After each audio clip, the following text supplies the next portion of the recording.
Good evening. My name is Dan Thompson. I'm Dean of Fine Arts of Studio Incamminati. I want to thank you all for being here both in person and virtually. To begin with, a couple of protocols on this evening's affairs. Please turn off all cell phones before we get started and chat questions if you wish via YouTube. I'll monitor the chat box and I'll ask questions for you at the very end of the event. So please plan for that. If you're going to ask questions in the audience here, please wait for the mic so that the audience can follow along and follow the narrative of the conversation. Thank you. This will be our final Bennett-Schmidt lecture on the higher aim of art for the year 2021. I want to begin by thanking Stephen Allen Bennett and Dr. Elaine Melody-Schmidt for their generosity and vision in underwriting this entire series. Studio Incamminati's Bennett-Schmidt lectures are, as many of you know, an opportunity to ask deeper questions about why we do what we do and how are we going to apply our skills to tell the great visual stories of our age.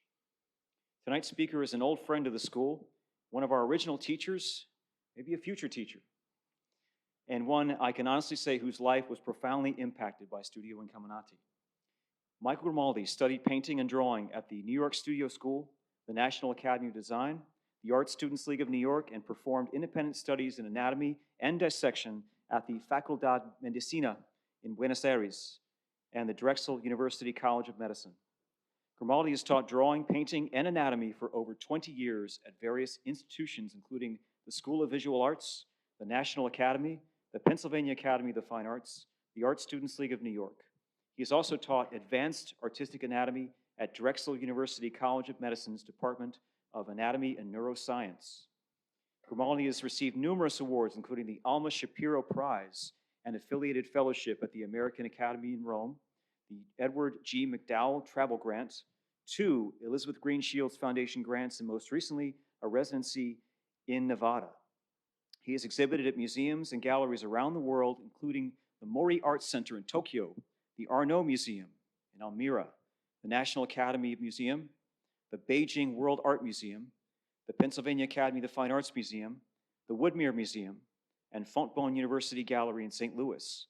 Also, the De Young Museum, the Naples Museum, the John Pence Gallery, Forum Gallery, Herschel Nadler Modern, Mark Miller Gallery, and the Joshua Liner Gallery in Manhattan. Michael is here in person as well as virtually this evening to discuss his most recent series of works, the Decameron series. We're very happy to have him. Won't you join me in welcoming Michael Grimaldi?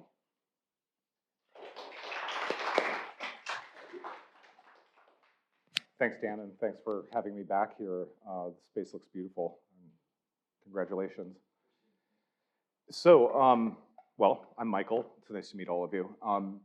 So this is kind of a strange thing. The bringing up, we could kind of do a survey of your work, everything that we've done so far, that kind of stuff. And I decided, like, with this presentation, to kind of go a little bit more into the working process, right? A little bit more into, like, some of the things why I kind of titled the lecture Departures is that, as artists, we're always redefining ourselves. We always have a responsibility to kind of not create a caricature of what we have become, if that makes any sense, to fall back on what we're comfortable with.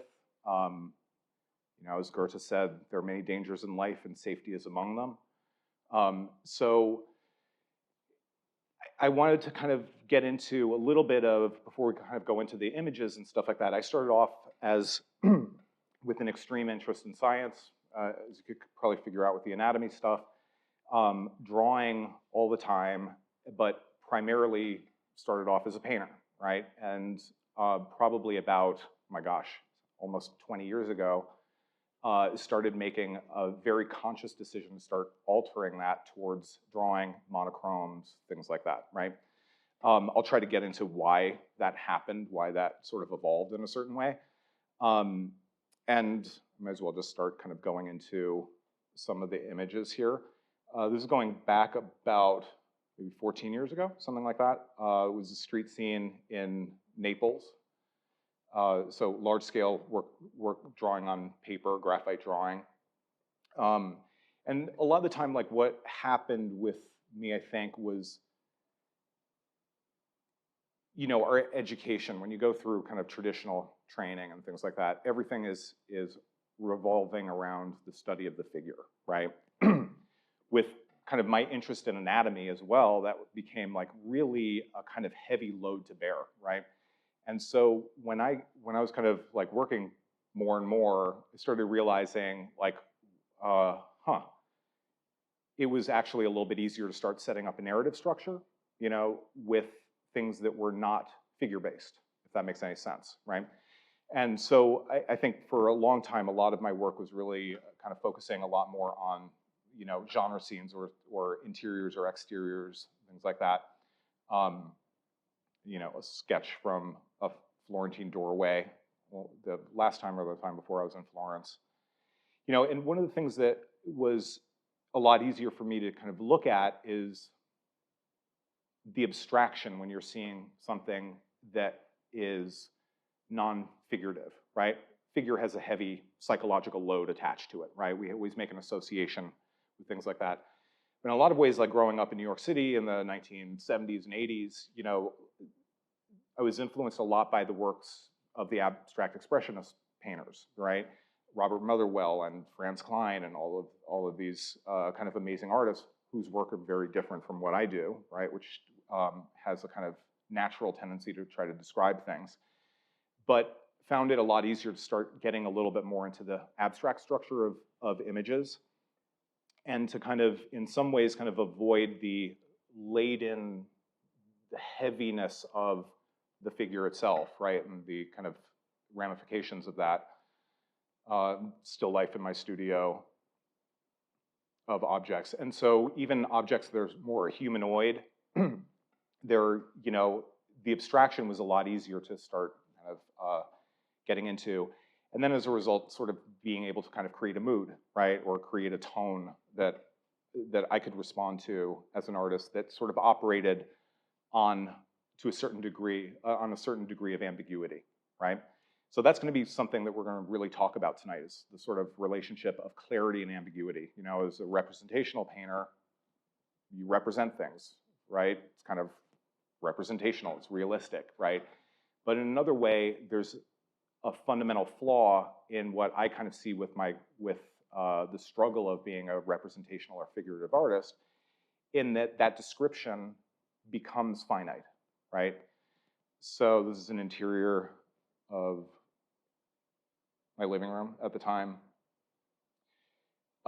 This, right before lockdown, started trying to get back into the figure, but then was faced again with a very similar dilemma, right? So suddenly, wow, there's a model, whether it's well executed or not, we have a person standing in a room, centralized, and suddenly, once again, I started finding that the narrative structure starts collapsing upon itself, right? So, and it's a tricky thing, because like I was just talking with Dan a little bit before we started about the Ghent altarpiece, right? And the Adam and Eve figures in that are some of the most just sublime figures that you can imagine, but sort of creating a context where the figure is not necessarily, they're a supporting cast within that, if that makes sense, right? But it isn't the fetishization of the human form, right? And so that's always been something that I've found like a very peculiar dilemma. And as you can imagine, when you're teaching too, your subject is the model, right? When you're studying anatomy, your subject is the human form, right? You're getting into the study of the nuances of psychology, facial expression, of body language, like all of those kind of epic things that are kind of drive us as human beings. But then also finding like, ooh, that's a heavy load to bear when you start kind of working on paintings, drawings, whatever you're doing, if that makes sense. So another piece just before lockdown, where kind of fractalizing the figure. So I've always found in a lot of my work that it was a lot easier to kind of show or kind of deal with the human condition a little bit more when you dehumanize it, right? When you start kind of getting a breakdown of things. And this is a little bit of a sort of inspired a little bit. This is the prop closet at the New York Academy of Art, but it was kind of inspired by a Stanley Kubrick film called The Killer's Kiss, one of his early black and white films. And the culmination of this amazing epic film noir is a chase scene that goes through a mannequin factory. But and then also immediately before lockdown, my 11-year-old daughter said, asked me a kind of pointed question saying, like, when you were a kid, when you were my age, what did you draw? What did you paint? I was like, oh, I did spaceships like Battlestar Galactica and Star Wars and stuff like that. And she asked, like, why don't you do that anymore? So I was like, that's a really good question. So ended up kind of doing a couple of sort of experimentations that sort of, in this way, kind of operated a lot more on the clarity because it's completely fantasy and devoid of a narrative, right, in a lot of ways, or sort of implies a narrative that could be a little bit more ambiguous. So in that, and another piece that's actually in progress here, so with that, you have like a lot of things kind of swimming through your mind, right, as a lot of us have experienced over the last, 2 years at this point. We're sort of under our own microscope, right, as artists, kind of looking at like what is the bigger meaning of all of the things that we're doing, right? What do we want out of the work? For a lot of us too, scale things changed. A lot of people lost studios, and ended up working. So there's the scale of their work, right, started reducing. And in some ways, it was a really great opportunity to really kind of figure out like what's important, right?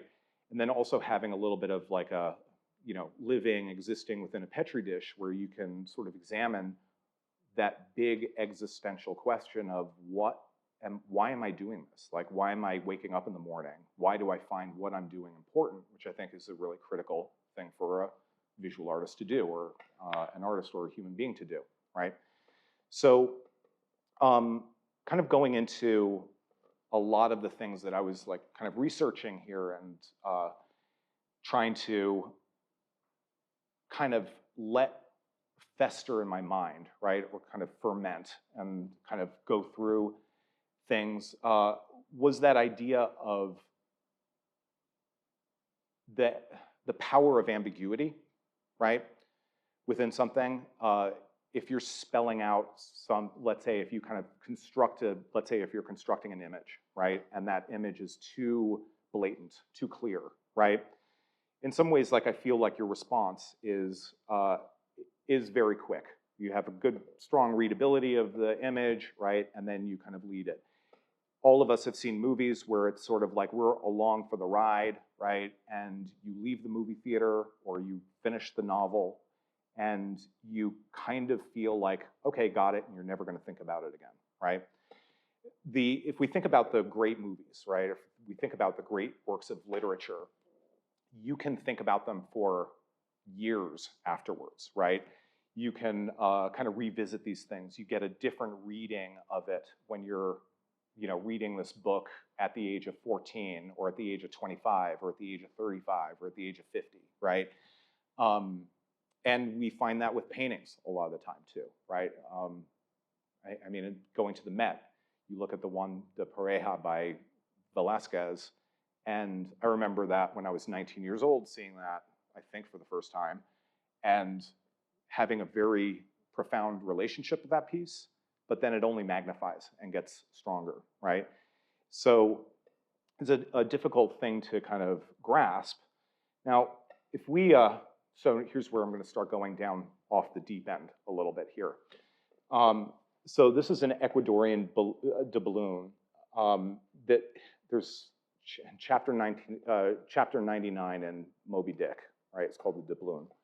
And what happens is all of the characters, Captain Ahab goes up to it and he reads into it the symbols, right? There are the peaks of the Andes, there's a rooster, there's a star, there's suns, the sun, the zodiac sign is in Libra, all that kind of stuff. And he, being a narcissist, reads it as a symbol of his success against the killing of the whale, right? It's all about me, right? It's, that kind of thing. Starbuck, the first mate, who's the devout, sort of faithful person, goes into it and reads the three peaks of the Andes as the Holy Trinity. And this is a sign, and there's a valley, and there's a river between it, so there's a long path, and he reads his own symbolism into that, right?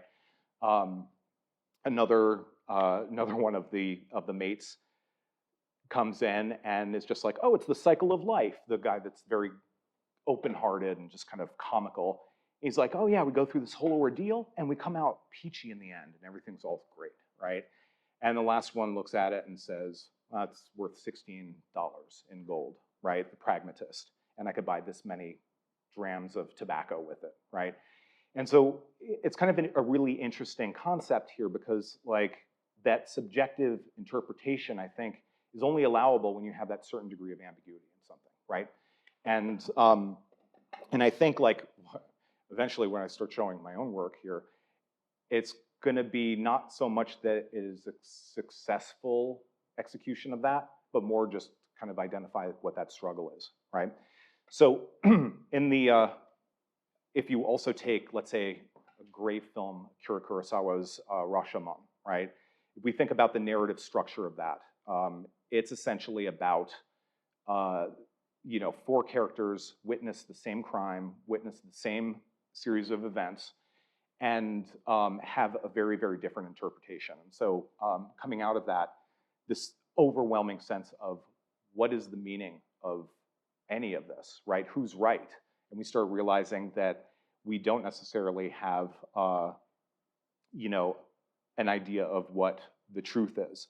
And so that's an idea that's always fascinated me in literature too. If you take, what is it, The Catcher in the Rye, right? Or if you take Taxi Driver, right? Or if you take The Heart of Darkness, or a more contemporary interpretation of that, Apocalypse Now, right? You're sort of on this ride of moral ambiguity, of, you know, not knowing what the actual situation is about, right? And I think that that's probably the most potent combination that's possible here. So this kind of leads me a little bit to some strange images here. These are from what's called a thematic apperception test, right? Which is a clinical test that was developed by Alexander Murray in the 1930s, sort of as a response to the Rorschach test, right? One of his graduate students, her son was sick with the flu or something like that, and noticed that her little child was tearing out images from magazines and making up these little stories. So the idea was that she planted this idea in Dr. Murray's mind, right? Could this be a plausible way of kind of testing somebody's outlook, right? By creating these images. And so during the Works Project administration in the 1930s, what they started commissioning a whole bunch of artists to do these sort of what they called charged but ambiguous images. Now, kind of weird part about them is there's hardly any ambiguity in this, right? There's, I mean, pretty clear, right? But it's kind of an interesting thing, you know, very Thomas Hart Benton images. So a lot of the artists of the time were contributing to the plates of this clinical test here. And what's kind of neat about it is that when you're kind of reading about different people's interpretations, people will have a ton of different ideas. Like, I have a very clear idea of what I think is going on in this, right? As do many of you. And those are going to be fundamentally really different, which kind of identifies, I think, this idea of the kind of subjective experience, right? Or the idea of the viewer actually having a participatory action within the interpretation of art, right? And this one I just kind of added because it's so not ambiguous, but and that image. So now, if we kind of go into sort of a little bit of the mental processes here.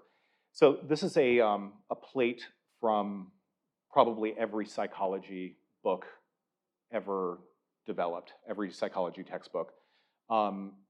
It's an illusion that sort of identifies the difference between kind of top-down and bottom-up processing, right? So if you haven't seen this before and you don't know what it is, right? Often, and as when I first saw this, I was just like, what is that, right? Couldn't make out an image at all, right? And so what's happening in your mind is you're searching through this sort of encyclopedia of known things, right? What could it be, right? Am I seeing anything that's recognizable within this image? And so you're really going from like a sort of bottom-up process, right? Then when you suddenly, it dawns on you what the actual subject is, right? Then you will never see this without knowing what the subject is again, right? Just by a show of hands, how many of you can actually tell what it is? Oh, wow, okay, later on I'll spoil it for you. But, you know, and there have been experiments just recently, last week, I believe, on National Public Radio, was this great thing where they had a sound, a sentence that was being spoken, and it was totally garbled, and you couldn't make it out. Then they tell you what the sentence is, and then you can't not hear it for what the sentence is, right? And it's kind of this fascinating thing. Now, when that occurs, right, you start going, when you have that moment, when you see it, right? If you didn't see it immediately, suddenly it comes into focus, you have a response with your limbic system, right? You have this like moment where you're kind of shocked into this kind of clarity, right? Which I think is also potentially a really powerful element. Now, if we remove thresholds of things, like if you take a film still, this is from just some random film in the 1920s, right? You take it out of its context, you remove movement, you remove all of these kind of things. We are sort of like teetering on this very strange threshold where we start going through that, and perhaps unlike the illusion that we saw earlier, right? This is one of those things, if you don't know the context, you probably won't be able to make out really anything. Maybe there's a figure in there, or maybe there isn't, you know, who knows? And so we're in this constant state of searching for meaning, right? In our subject, in, you know, our existence, that kind of stuff. You know, another one where it might start getting a little bit more clear, but now you start seeing that there's a flexibility in terms of mood, right?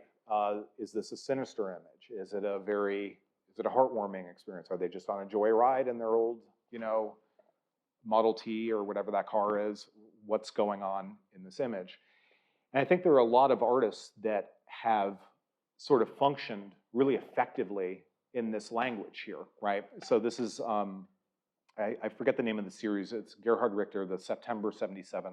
It's about the Baader-Meinhof group in Germany. And so he's taking an image and just essentially like wiping out, like reducing its threshold to almost the point of unrecognizability, right? But a lot of these images were known by the public, right?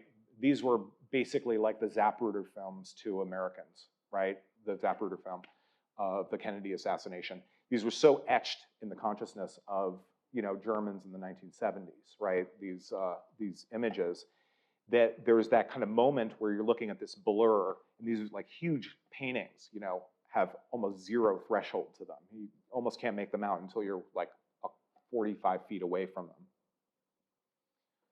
You know, another one, a funeral procession from the same series, right? And how effectively that works as a picture, sort of teetering on that edge between description and abstraction, right? If we kind of go back in time a little bit, a lot of the artists, like in this case, Edwin Dickinson, right, was really, I think, especially in his paintings as well as his drawings, is really operating on that level of kind of understanding the power of abstraction.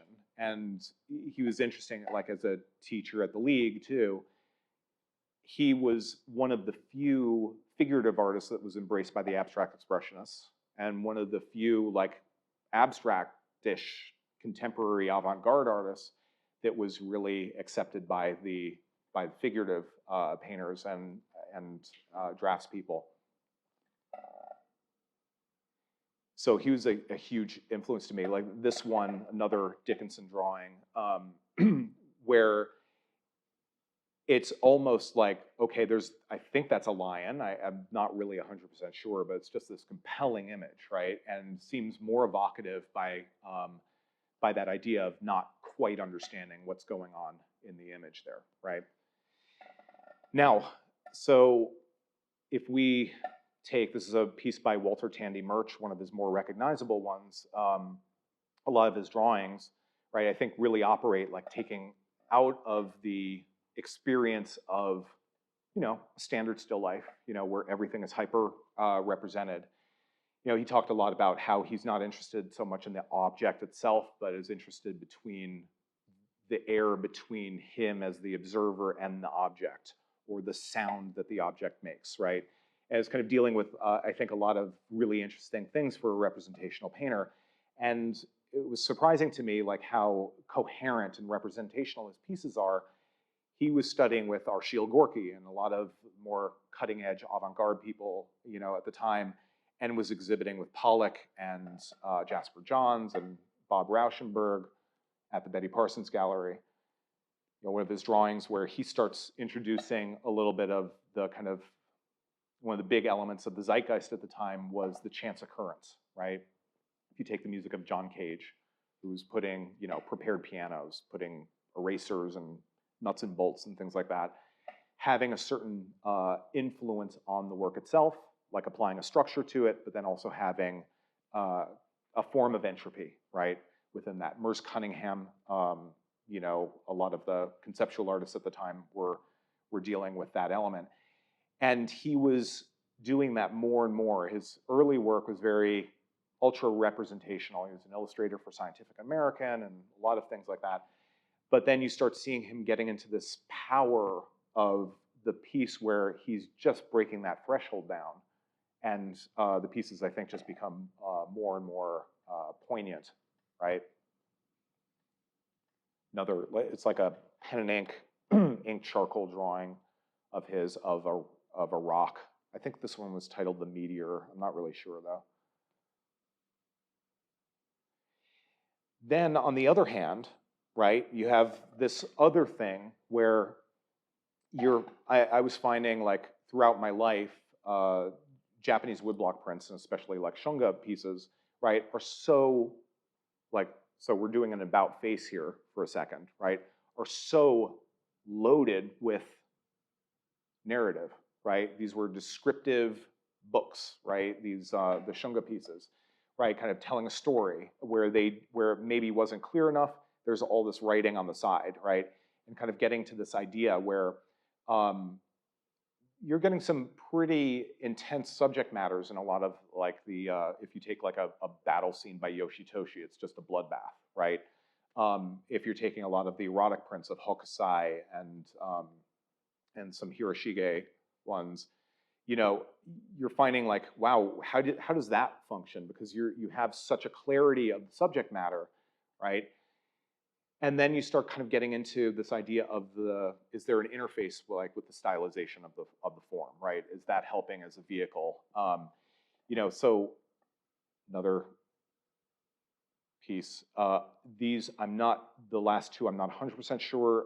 They look to me like they're Utamaros, but I'm not 100% sure. This next piece is definitely an Utamaro, right? And in a lot of ways, like, so we take this abstract structure of these works, and that seems to be the thing that kind of overrides the design sensibility, the thing that kind of overrides even the subject matter itself, right? We don't look at this as a, you know, if it's a Yoshitoshi, as just like, oh, a gratuitously violent picture, nor do we look at this as a pornographic image, right? And I think that that's a really kind of critical thing. We're overwhelmed by the art objectness of this, right? And that's a very difficult thing to kind of attain, right? So in kind of going into, and I'll explain a little bit about, like, what the Decameron is, right, in a little while here, and kind of the working process of that. These are woodblocks by Frans Massereel, who's a Flemish graphic artist that made the first sort of one of the first wordless novels of the time. This one's from The City, where he's showing just really sort of in a serial form, right? You get this linear narrative, you're turning pages. So there's image 1, there's image 2, there's image 5, whatever. But each one of them is sort of disparate, right? It sort of has nothing to do with the other piece. They're tied together by their, by their stylistic considerations, but they're fundamentally different. Like one might be a scene of squalor, one might be a humorous scene, one might be a really sad, tragic scene, as you can see here, right?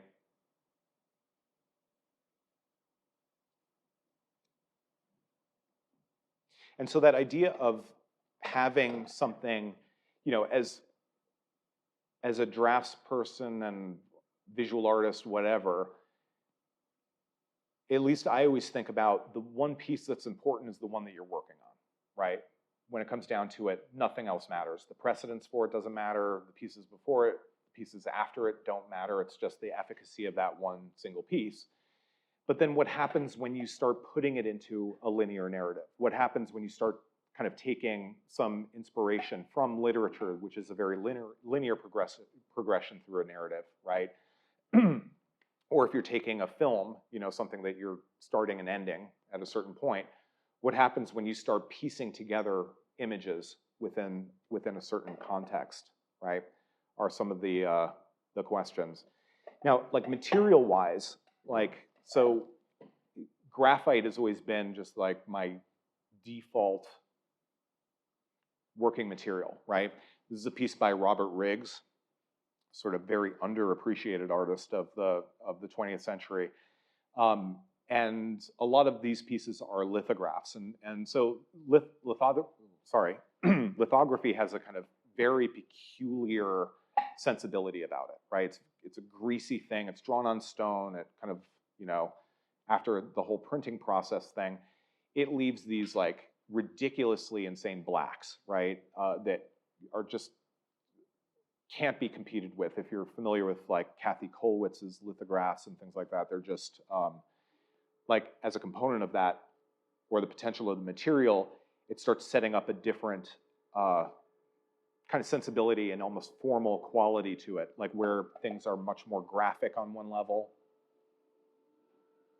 That's an interesting sound. This is a boxer preparing for a fight, another lithograph by Robert Riggs.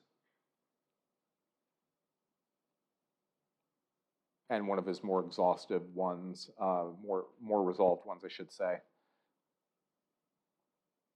And so, like, one of the things about his work that I just really love is this, like, very formal element of dynamic design, right? Which never becomes decorative, right?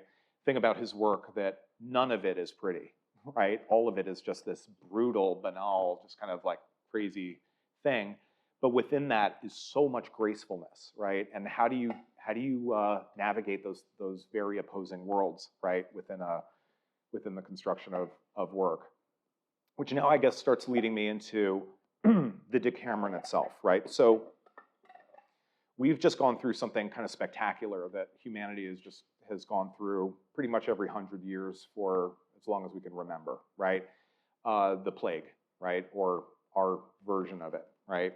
We had the Spanish influenza in 1912, something like that, going all the way back to the bubonic plague. And the Decameron was one of the first real, like, I guess you could call it novels, written in kind of Renaissance Italy, and was a response to the bubonic plague, right? So a bunch of people, long story short, they leave town to escape the plague, and they sort of shelter in place. They go into their own version of quarantine, and they decide that they're going to tell stories to each other, right? And so the stories kind of run the gamut. It's just this like kind of incredible trip where you go from one like moralistic story, from a very religious standpoint, to the like lewd and lascivious, the next story, and all of these things are just really kind of, you almost feel like your brain's going through a ping pong match, right? Reading all of these stories. These are illustrations by Rockwell Kent, who illustrated this. I believe it was like the 1920s. I'm not 100% sure on that, but did his own interpretation. And the thing that's really effective about this, if you've ever seen the Decameron, it's a tome, right? It's a big, thick book. And scattered throughout the book are maybe 20 illustrations that he did, and none of them are illustrations really of the story. They're just like kind of loosely evocative of what's going on in the thing, right? And I think this work, if you're familiar with, I should have included perhaps some of Rockwell Kent's illustrations for Moby Dick, right, are, you know, very different from these. And it's kind of interesting to see an artist that then starts facing, you know, a different subject matter, a different time period, and deciding to do illustrations of that. So I think the kind of neat element of his work is really the humor in them, right? They just seem kind of over the top and whimsical.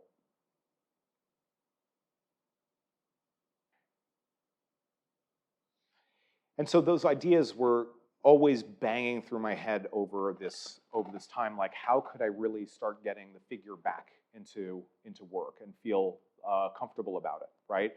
Or how could I feel uncomfortable about it, but in that way that makes you feel like, I'm doing something all right here, right? You know, because it's a really difficult thing when you don't really have a precedence of what you actually want out of the work, but you're kind of working through it. And so this is, as I may have mentioned in the beginning, I forget, it's been 36 minutes already,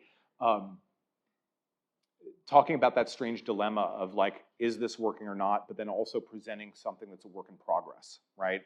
I don't know about all of you folks here, but when I'm working on a drawing or something, it's like that studio is off limits. No one's going to look at it because you don't want that Rembrandt thing to happen. You've all heard that story. Somebody came in, and he has this work in progress, and somebody says, "Wow, those are the best pearls I've ever seen painted," and he sat there for about 20 minutes and then just took a palette knife and scraped the pearls out because he knew that that was eventually a curse on the work, right?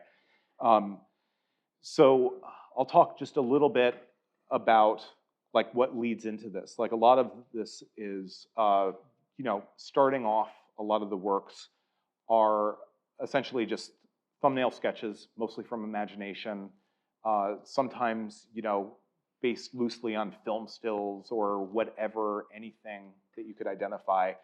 A lot of these, in this case, just kind of started off as an abstract blur with a big triangle on the bottom of the page, and then you start kind of finding figures within that and seeing if this is done in like magic marker and charcoal or something like that from a sketchbook page. Another one a little bit more resolved, to try to see like what happens with the narrative, what happens with the abstract composition. One of the things that I always do is before starting anything is a bunch of compositional studies where I'm kind of looking at the tonal structure, looking at like what is the abstract design, like where does your eye move through an image, how do you read the image, because you can never tell until it's just at least translated to a two-dimensional surface, right? And then trying also to get a little bit into subject matter that on one hand is kind of humorous, but then it's also a little bit edgier, right? And I think like that's something that has always been a difficult struggle, you know. So other more abstract ones, even changing like eye level, like trying to think about like what would happen if you're seeing a scene or something from above. Checking out the abstract patterning, finding forms within that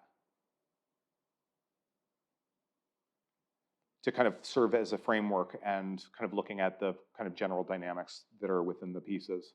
And I'll start getting into the series itself.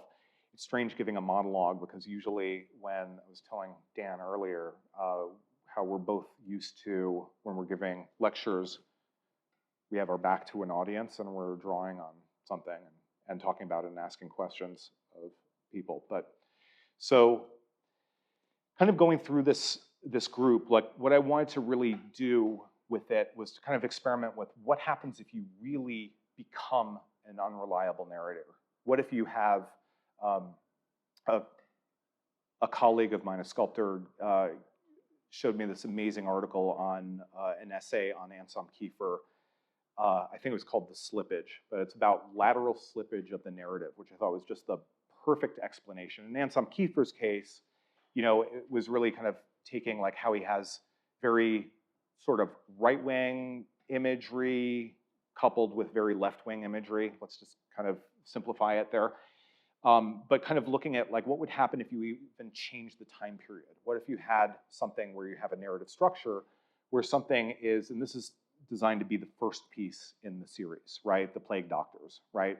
So it's something that's a little bit more clearly identifiable, maybe placed a little bit more in time, and giving me the opportunity at least to really work with a lot of varying subject matters, you know, like with, as I kind of mentioned, like one of the biggest dangers I think is like, for myself at least, is when you start becoming a caricature of yourself, right? It's like, well, I did this piece, now to have the next piece, it should be this, and it should be that, and it should fit in this, you know, essentially like a thesis statement, right? And it ends up just becoming almost like a false thing. So trying to then like kind of take more contemporary things, sometimes imagery that you don't identify what it is necessarily, right? Or having like what was at one point the center of interest of this, there's a figure in this, have that completely removed so that you start like degrading the image or redacting certain elements of it to really test out the shapes. This was, there's a piece in Los Caprichos where, by Goya, where there's the, you know, one of the goblins or something with his wings, and sort of used that as a foundation for the structure of this piece. Not that you'd be able to tell that, but those are the things that were going through my mind. You know, to things that are a little bit more kind of tangible and more based on actual experience, you know? So like trying to see what would happen if you're coupling things that you are very familiar with fantasy. What happens if you take, you know, the totally real and familiar and then have that juxtaposed against an image that is completely absurd or arbitrary or something that is more in a sort of fantasy realm, right? And these are not in their final order, and I'll mention too, this is probably maybe about half of the entire series. A lot have been edited out for this too. You know, taking the foundation of the abstract image, and I'll just kind of skip through 3 to try to even play with this idea, like what would happen if you had a linear sequence of events within a series there. So those 3 were kind of loosely related to one another, right? That's very touch sensitive. So also, like when you start getting into things like that I've always, you know, talking about the shunga and the relationship of Japanese erotic artwork and stuff like that, is there a way to stylistically kind of create, and I'm not sure if I can or if I'm succeeding at all at it, but it's a question that I think it's a very fulfilling question, at least to ask myself, right? Like, is it plausible to kind of create that loaded subject matter, whether it's an erotic scene, if it's a violent scene, if it's, could be either, right? You know, and sort of see like, is there a mode of kind of taking the abstract quality of that image and having it, to a certain extent, still retain a certain essence of its banality, but then also to kind of transcend that into something that's hopefully a little bit bigger than pure banality, right?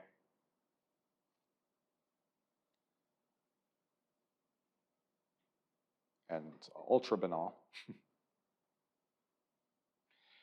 And like a lot of images, like more and more, they're getting to be like relationships of like trying to almost create something that's so abstract, but hopefully knowing, like I might know what the subject matter is or have an idea in mind, but then also like to see where the different interpretations will come from through those through the interpretations of the pieces, and then even seeing like when I'm putting the pieces up, having them, I have one sequence, change the order of the sequence, and the narrative to me changes completely, right? And so also in trying to figure out like when this whole body of work is done, like, how am I going to exhibit that? Like, how do you communicate that idea, right?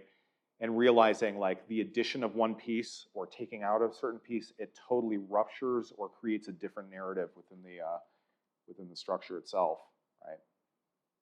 Oops, sorry. So, and then like a lot of the pieces too are sort of, as you saw before, some of them are like really basic still lives, and those are sort of kind of like a nod to like Tarkovsky's films, right? Where in a lot of his shots, he'll have this, you know, movement forward, but then there's a pause on a mountain, right? Or a pause on a wall or something like that. And I think like having things like that, like where you really start changing the cadence of a piece based on what's around it, right? Could be one direction for inquiry that I'm still trying to kind of understand with that. It's amazing, like, not to make this whole thing about Herman Melville and Moby Dick or anything like that, but in Moby Dick, like there are these like really weird chapters, like where, what's it called, cytology or something. It's about the life cycle of whales and these whales and stuff like that. And you're sitting there and just like, really, do I really need this? Should I skip over this? What it does though, is it puts you on that 3-year voyage, on that whaling voyage. Like it changes your cadence. And like following the pulse of that book, like from the very beginning, it's kind of high speed and he meets the whaler and Queequeg and all that kind of stuff, and they're on a boat, and then it slows down. And then it's just like this, like the action of the wave. And then it starts picking up pace again until the end. It's just a frenzy and like, oh my God, the book's over. I didn't want it to end. So, and then with this piece and a couple of other ones too, like really trying to almost see like what happens when you kind of jump time period, right? Like a lot of the work that Neo Rauch, German contemporary artist, his work, Michael Boremann's, you know, Sigmar Polk, a lot of their artwork seems to kind of really freely navigate this like sense of nostalgia, right? This kind of pain for the loss of the past idea, like where, you know, it's almost dateable, but in a lot of ways, like their work becomes timeless. And so like trying to find like, what is that ubiquitous sort of American sort of image? Like, you know, film noir, if it's, you know, kind of scenes of, you know, the Great Depression, is it a contemporary scene? So trying to kind of think about experimenting with things like that in the work.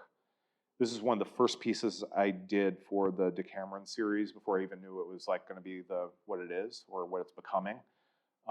So that's like mixed media. I think it's oil and acrylic and ink and enamel paint.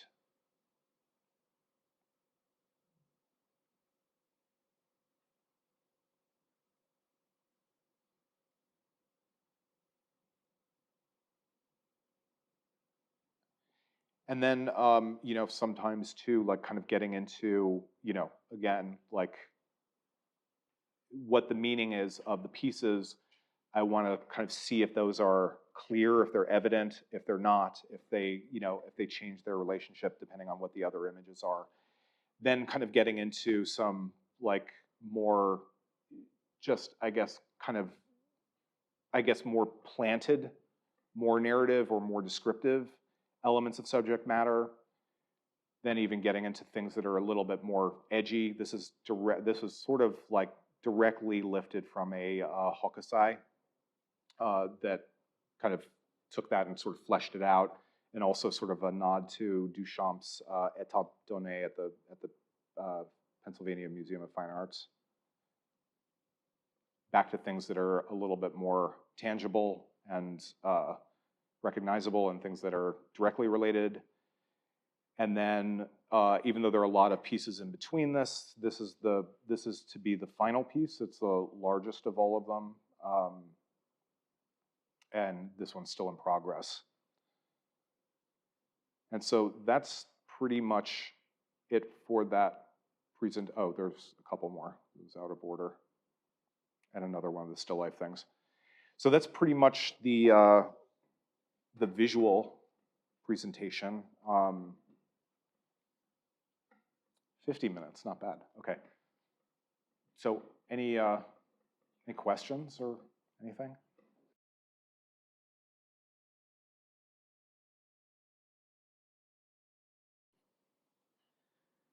So, Michael, can you hear me? Yep. It's totally fascinating, and I think everybody's blown away and really inspired to think very deeply about the kinds of images that they want to make. So I have a question for you. It kind of goes to what you continue to look for, because this has been a time of such horrendous loss and just people feeling disillusioned by life. And I was just thinking about how, the imagery that you're creating at some point in the future, like in 2100 or 2200, nobody's going to remember what this time felt like. And so the sense of this era is going to be held within, like suspended within your imagery. And so which of the images you have created, do you feel comes the closest to that visceral sense of what you're looking for? And what do you continue to search for? Yeah, well, so I think it's a great question. That's the $1 million question, isn't it? Like, in a lot of ways, like I think, like the book, The Decameron, right?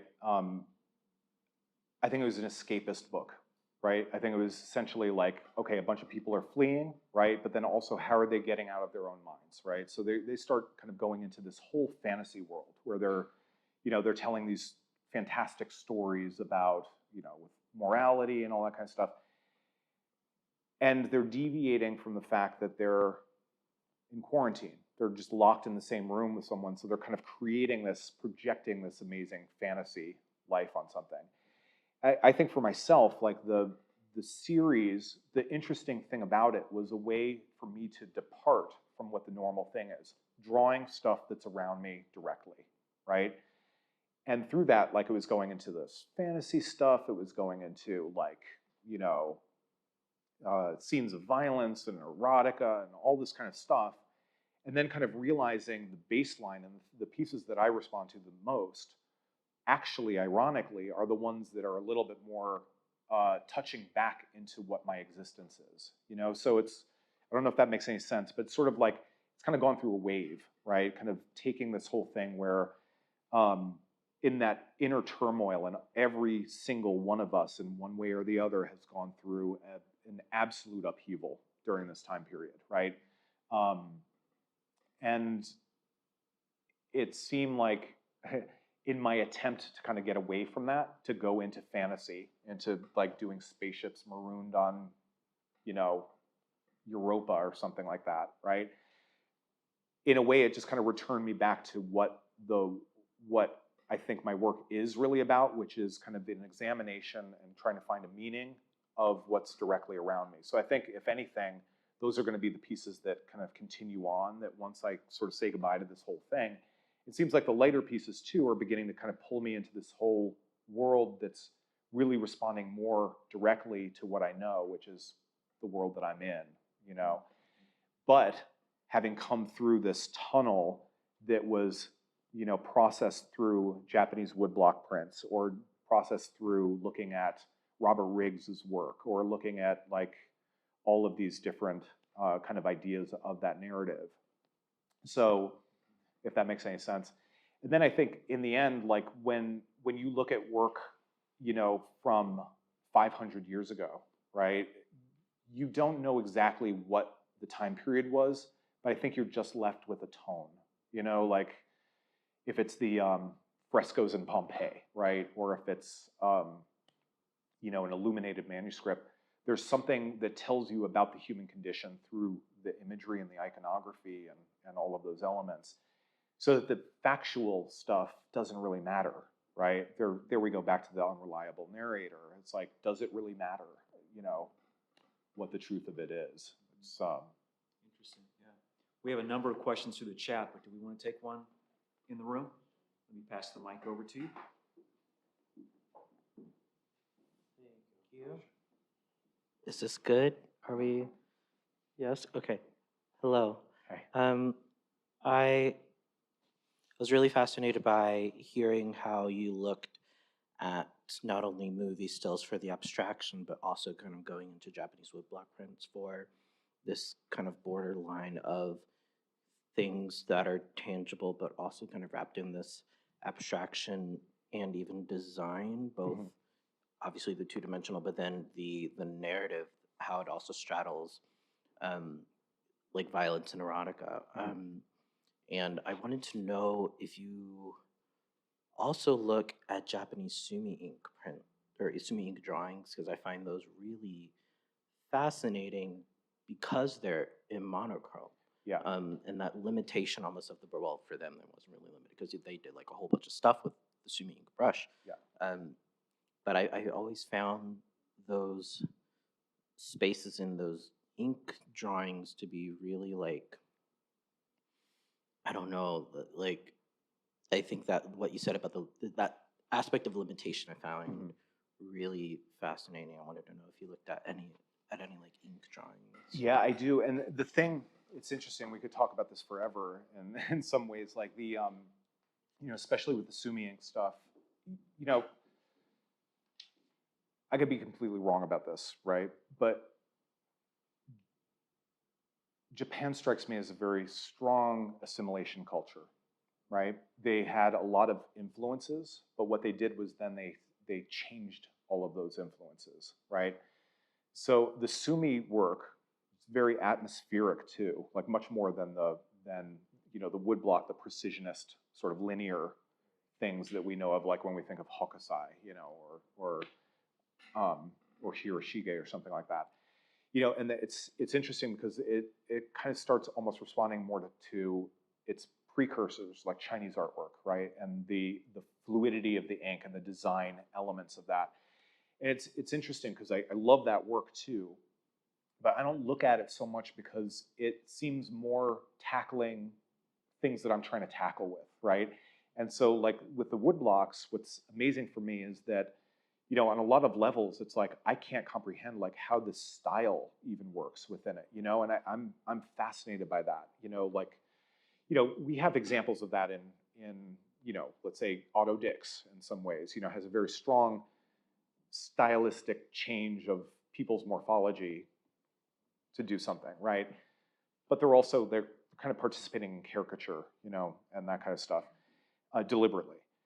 And then with Japanese woodblock prints, I see it as a very because it's in a lot of ways it's foreign to me, right? In terms of its overall, in terms of the stylistic consideration, and even the kind of tone of like what goes into the work, right, is different.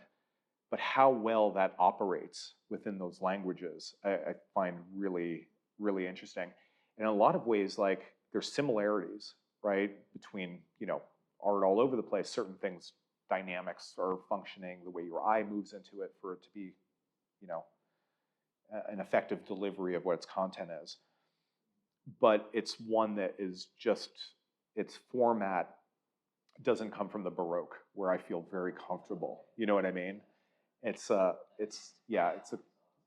amazing thing.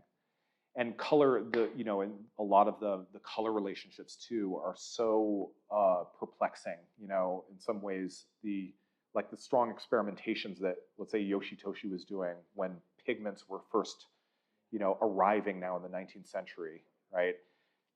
And utilizing that versus like earlier pieces like the Hokusai, where there's a very deliberate, okay, it's that orange, and then there's that weird sort of turquoise, that muted turquoise, along with the beige paper, and it works on a harmonic, much the way a Titian works, I think.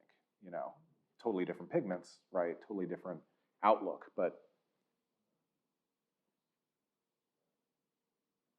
We have another question through the chat online. Nick Reynolds. Hey, Nick, thanks for joining us. He would like to know if you could please speak more to how pure abstraction can operate as a narrative element, i.e., how does abstraction function in relation to the literal objective elements? So, Nick, one of my best friends ever, he always asks the tough questions, right? Yeah, I mean, I think in a lot of ways, if you take like a Motherwell painting, there's a sort of, or let's say you take a Motherwell compared to a Rothko, right? You can't say that they really necessarily have a narrative, but they have a pulse. You know what I mean? Like a certain a thing that drives you through the construction of the image, right? If we take the even these, you know, arbitrary abstraction things, let me just kind of go back to find the film still.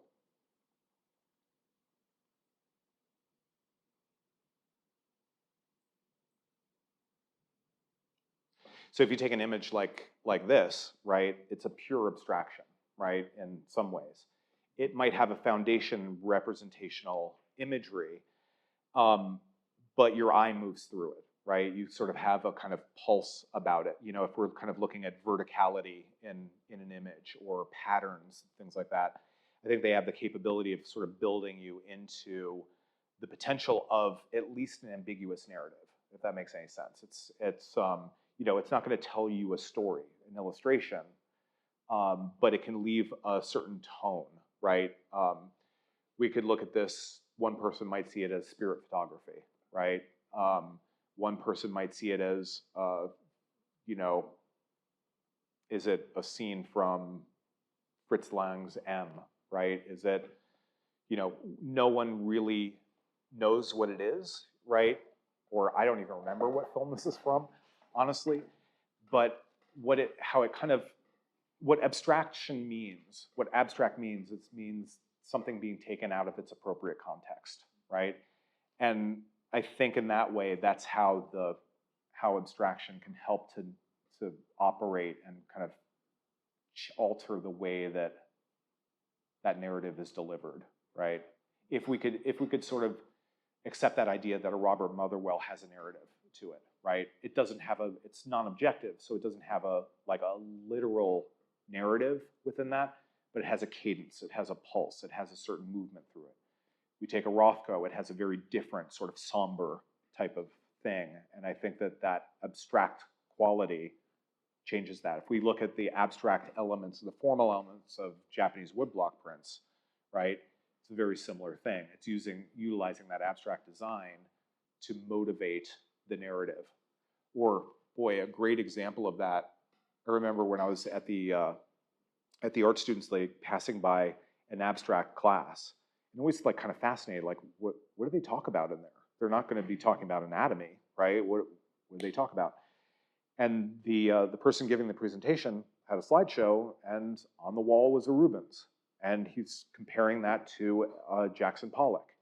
And suddenly you're standing there looking at the two, and you're like, oh my gosh, they are built almost identically on the same structure, right? You know, and in both of them, it's facilitating your movement through this like modernist frenetic nightmare scene of the Pollock, right, the drip painting, or it's taking you through the Massacre of the Innocents, which is really the same, right? This sense of kind of dread and that abstract drive. If you can picture that painting in your mind, right? There's like babies on the ground that have been beaten to death. There's like one about to be flung into a wall, and there's this big crescendo and this big arc that just kind of runs through the image. And all of that is that delivery, I think, or the power of the abstract design. And if you blur it out, if you look at it from like 300 feet away, there's still something that conveys its violence or its narrative within that image, if that makes any sense. Or I just evaded the question. No, it does. It does. It's really tough stuff to get into verbally because it's a visual medium. But I'd love to ask something to kind of piggyback on what Nick was asking, which is when you yourself, you know, speaking of pictorial structure and the genesis of an idea, do you find yourself generally beginning with a kind of a visual abstraction and then looking for the feeling contained within that? Or do you come up with a thematic idea and then try to create an abstraction around the idea? Yeah, when I come up with the thematic idea first, it usually radically fails, right? Because I start like trying to say, okay, I want somebody to feel this. And so I'm thinking about it in literal terms, in words, right? And then it kind of falls flat. So most of the time, you know, they're even started with scribbles or, you know, Da Vinci talked about this a lot. Supposedly in his, in the treatise, he writes about how the Battle of Anghiari was concepted from a stain on his wall. Who knows if that's true? Maybe it was a Vasari, one of his, fanciful stories. But you could almost see that, like where the kind of movement of the Battle of Anghiari, kind of looks like ink spots or stains on a plaster wall or something like that. So a lot of the time, like I'm starting them with that idea of abstraction. Like those are the ones that sort of work a little bit more effectively, and then you're like maybe starting off with a diagonal, and then suddenly, oh, that kind of looks like a leg. Let's go with it, right? And so in my sketchbook, there's usually like dozens of things, and then the narrative starts coming out, or the kind of content starts making itself apparent, and then trying to maintain a certain level of the abstraction too. Because I think when they collapse, it could be either that it's so abstract that you lose the ballast, right? Or it could be so tangible that it's like, okay, interesting, it's a person murdering somebody else, or it's a car, or it's a little doggy, right, whatever, and then you move on, right? So for me, it's like, I think the more effective ones are starting really with that idea of responding to the abstraction, right? So, or at least what I'm trying to do with these. Work from direct observation a little less, like you're kind of, looking at something and you respond to something. Why am I compelled by that thing in the corner, right? Or the lighting on that. Then trying to kind of bring that into an abstract level, right? That's where those like thumbnail sketches come in, because then it's like, wait, what's the essence of this? It's just a dark shape, it's just a light shape, or it's a checkerboard, That's what you read from a distance, and then trying to kind of maintain some of that element as well, right? I mean, film operates on that too. Like, if you take any film still out of its context, so often it's just like a blur of movement between one shot and another, right? And so it almost becomes meaningless. And I like really would love to be able to kind of operate on that level, like where it's just coming into focus, but you don't get the full fulfillment, sort of like that, like the Dickinson drawing or something like that. If that makes sense. That's interesting. So even when you enlarge it, it kind of changes, right? It evolves, and it even changes in its feeling and its read and its pictorial structure. So.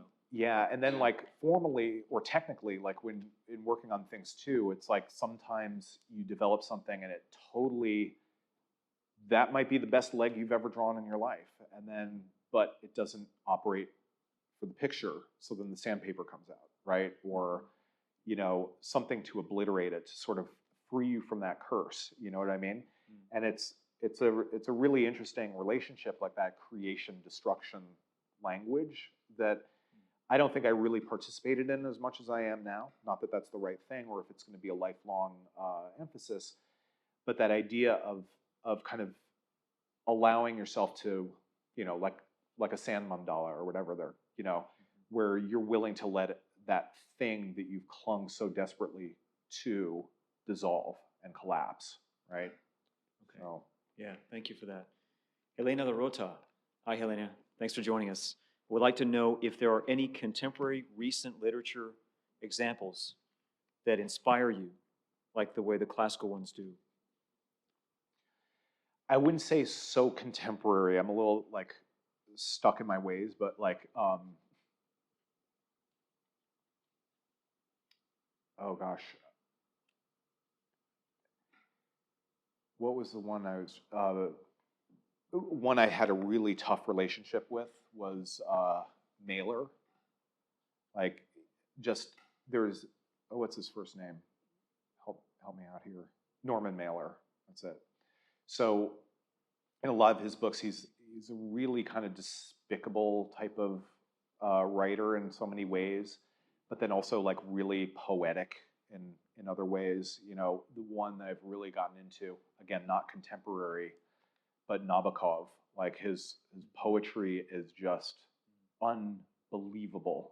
Like it is just it's incredible, and he's a great example too. Like it's almost been wiped out of any discussion. But if you take Lolita, right, it's a deranged book in a lot of ways, But then the delivery of it, the language within that is just so, it's some of the best writing ever. Like, how does that happen? You know what I mean? So that's probably as close. I haven't been reading a lot of contemporary pieces. With the exception of Cormac McCarthy, who's just phenomenal too.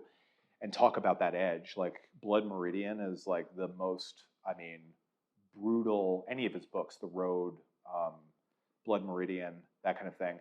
This really amazing like cadence of his language that I think kind of hits that chord, especially with Blood Meridian. Again, interesting. I would have thought you'd be answering with more film because of the examples recently from that amazing interview that you and Amaya did with Deakins. You're looking a lot of cinematography continuously, right? Yeah, like, I mean, film is my love. It's so like you can process it. It's different from reading a book where all of the imagery is generated by you, the reader.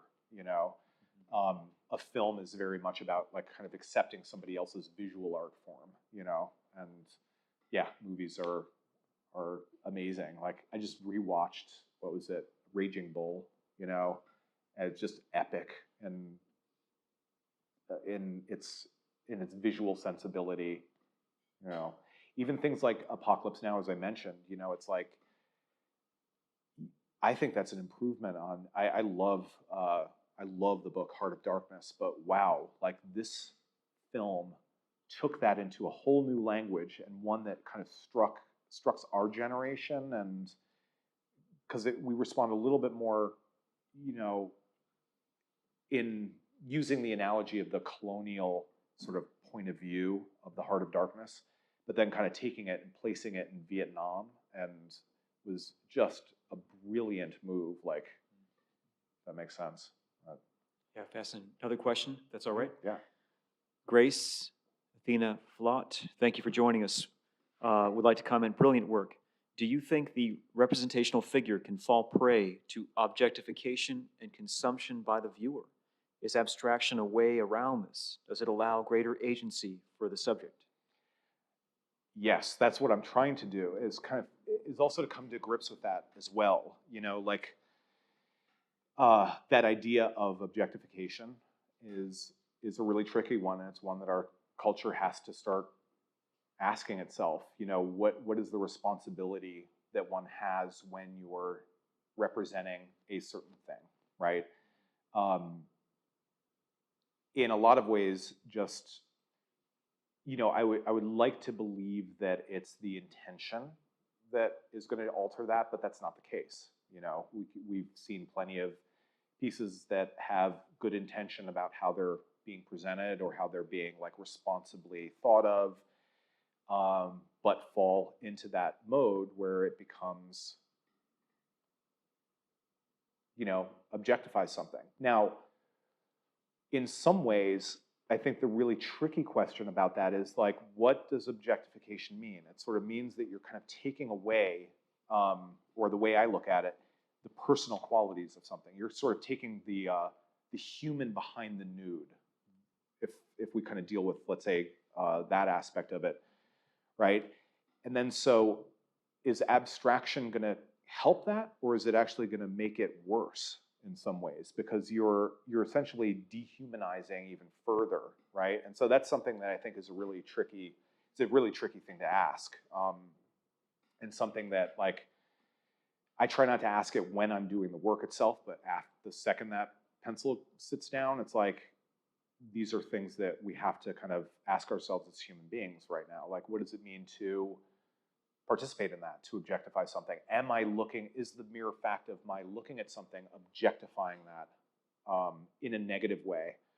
Or is it trying to get at a balance between subjective interpretation and objective truth of that? So I don't have an answer, but it's, yeah. Yeah, I agree, but that presumes that objectification is always pejorative, but sometimes what you're doing is idealizing, right? As you interpret what you see. Yeah, I mean, yeah, that's a really tricky a tricky thing to kind of navigate as well. Like I think in a lot of ways, the second you start putting something down on paper, you're kind of creating a certain idealization, let's say, right? You're trying to create a little perfect world, whether that means through, you know, degraded surfaces or by a finely wrought Van Eyck Memling type of surface, you know, that type of thing. And it's, yeah, it's a really, that light just dimmed out, and yeah, it's a really, it's a tough thing, like then to kind of figure out, like then with idealization, where does that kind of fall into place? Like then if you're idealizing something, are you projecting too much of your own subjective reality on something? And then in a way, you're losing the components of what you're seeing. And then as a result, are you then objectifying, right? It's kind of, it's a really tricky relationship. And we're in a time where we do have to ask those questions. Like, I think that becomes, not to the point of preventing us from working, but I think just like, what is the responsibility of what we do? Like how does society change, right? How are the necessities of artists as visual communicators altering constantly, right? We could do that on our own, right? When your work is kind of going out in the public, I think we have a big, you know, responsibility to do so respectfully, right? I mean, another thing is like, hey, I'm just freely admitting that I'm culturally misappropriating Japanese woodblock prints, right? Mm-hmm. I feel actually okay about that because Japanese art was defined by that, you know, in a really positive way. But it wasn't done so with malice. It was done out of respect, right? Japanese art looked at, let's say, Chinese art as an influence, and it wasn't like, well, I'm going to take this and I'm going to do something that's better than that. They took that, studied it for sometimes centuries, and then really assimilated it so it became part of their own. I don't know if that makes any sense, or if that sounds kind of like, you know, if that's, but. No, it makes sense to me. I mean, when you're working, you're carrying a lot of ideas that come from your studies over the years and your experiences in the museums, your understanding of anatomy. There's a lot that's in your head. And as you put things down, you're always altering what you see based upon the things that are even in your memory or the way you want to affect feeling within the piece. So it makes total sense to me. You have that, you carry it with you anyway, but it's just a matter of organizing it, right? Yeah, and I think like in a lot of ways, like it would do us a lot of good. Like here on the other end of it, it's like coming from the education that I did, I've come from. It was really about Western canon.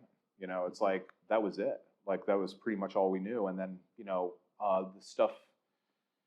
You know, when you're looking at, I don't know, like certain works, it's like, oh, it's because this influenced the Impressionists.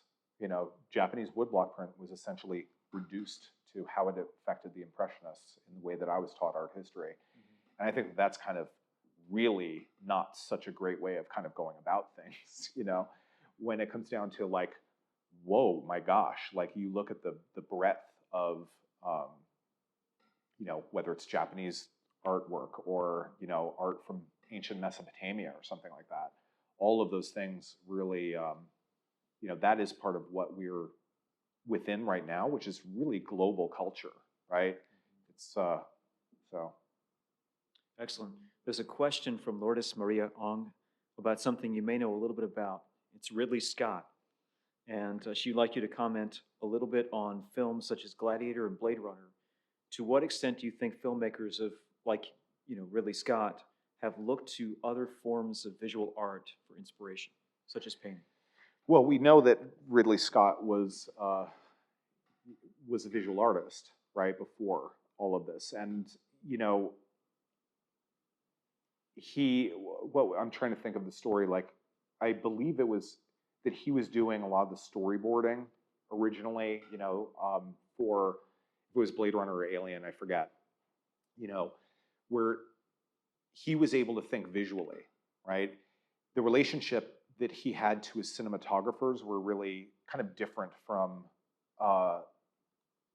you know, let's say from somebody like Roger Deakins, excuse me, you know, where you sort of get the sense that Ridley Scott was such a, like, he wanted to be behind the camera. He was doing most of the design work himself. And a lot of that came from his education as a visual artist. You can really see that in Blade Runner. It's basically a Baroque film. You know, it's like every single shot within that is, for me at least, referencing, you know, Vermeer in some ways, Caravaggio in other ways, late Renaissance like Titian stuff and repoussoirs used all the time, devices on the diagonals, all of those kind of things. So, I mean, other directors too, like James Cameron was a visual artist. He was doing matte paintings for things, and then finally decided, well, I want to be on the other end of this and direct films, right? And so directors that have like a really strong visual sensibility, right, I think a lot of the time have that background. There are other ones that don't, that are still very strong visual thinkers that are within that language, but somebody like Ridley Scott, James Cameron, and things like that, I think they really used a lot of their arts education behind the visual sensibility of their films, right? Agree completely. And Blade Runner is just extraordinary. Should be our drinking game. It's like anytime Blade Runner comes up. We haven't taken a question from the audience. We have another question in-house here? No, will that? Okay. I mean, you talked about, you were talking, obviously. So they can follow along. Thanks. You know, you had one piece come up and you were talking about the different mixed media. I guess what I notice in your work, you do a lot of the metamorphosis of the image on the actual piece itself versus maybe like a Van Eyck or like a Hans Holbein, where you feel like the drawing is fully refined, which is, you know, sort of what you learn in an academic school as well. You know, have this totally resolved underpainting, which you then build on. But you know, you're clearly kind of making these developments and discoveries throughout, like creating figures and losing them. So just in my own curiosity, like what mediums or you know what technical kind of discoveries have you made, like where you can have something forgiving, you know, in something like graphite, which to me in my own experience doesn't seem like a medium that you could do that in. With these, the pieces I'm working on now, it was also like a switching from basically graphite into like carbon chalks and charcoal, right? Was one of the things. So it's more of a random material, you know, like graphite's amazing for its resolution. It can do like magic tricks with, you know, how you're resolving things and getting a range of value. It's not so great at getting that really bold, like sort of Robert Riggs kind of just the heavy black, the austerity of the blacks, right? So like switching to that was part of it. Was just like it changes the way that you're kind of operating. It's like you're drawing with your left hand or something if you're right-handed, right? In some ways. Then kind of doing a lot of interventions on it, like, okay, having an image, how could I make that almost blur, kind of do this, like the abstract image thing. So using like things like pumice medium and things like that, where you just kind of go over it, and then it like takes you just worked on this drawing for a little while, you put a streak of it, and it degrades the entire image. Then there are artifacts too that I sort of like where it sort of looks like a film, like an old, was it like a VHS film that's where the heads aren't clean on the player. It's probably way before all of your times. But you start getting this like interference streaks, and then suddenly you have a blurred out image. And part of that works better. It's almost like the chance occurrence, right? So that kind of helps. It's a very freeing experience. And then you also have the ability to kind of work back into it. Be like, well, you know what? I wish that arm went back to where it was. And then you can kind of go into developing that a little bit more.